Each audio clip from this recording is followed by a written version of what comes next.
All right, Bitcoin. Do you know what it is? Well, it's been steadily growing in popularity since its introduction to the public in early 2009. But according to at least one cryptocurrency expert, despite all the hubbub around Bitcoin, the future may not be so bright after all. Joining us this morning to discuss all this is Sean Worthington. He is the author of the book Beyond Bitcoin, The Future of Digital Currency. Thanks for coming in, Sean. We appreciate it.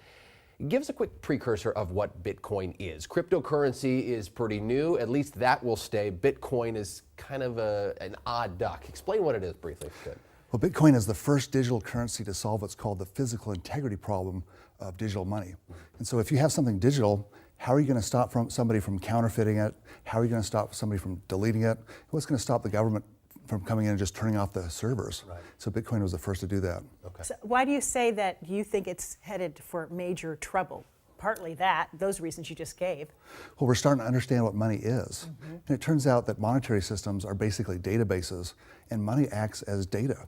And so we don't need to mine, and we don't need to spend a lot of electricity trying to make our digital currency. We can actually get physical integrity without all of that inefficiencies. Yeah, it is really a unique system, right? I mean, no government looking at the money. You don't have any sort of bank looking at the money. It's everyone approves the transactions themselves, right? Anyone who owns Bitcoin approves it themselves. That's kind of the way it works. It's an algorithm. Yeah, That's right. Right. They keep an eye on each other. So you have kind of come up with this idea of CloudCoin as a digital currency now, that it eliminates some of the flaws you found in Bitcoin. Explain how that works.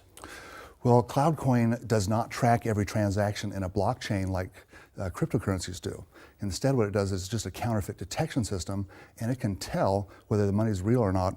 And so that means that it's very efficient. It can transmit in just milliseconds. So how would that help me keep track of my money? And why should I go that route instead of Bitcoin? And how is that going to impact our currency in general? Well, this allows you to buy things at your computer with cash, just like you were using regular money. And you don't need to have any bank fees, and you don't have to worry about your bank saying, hey, you don't have money in there when you do. Because that is one problem that a lot of people say is they finally get to mine a Bitcoin. It's a long story, but they finally get some. They just can't go down to the 7-Eleven and use it. You can't use it everywhere, right? So that's what's... Yeah, that's right. Bitcoin takes about 4 hours to transact, and it's very expensive. It takes about $45. So it's really not retail ready, and the more people that use it, the slower it gets. So it's And not what about scalable. CloudCoin? So CloudCoin is absolutely scalable, and it transacts in milliseconds, so it should be perfect for retail.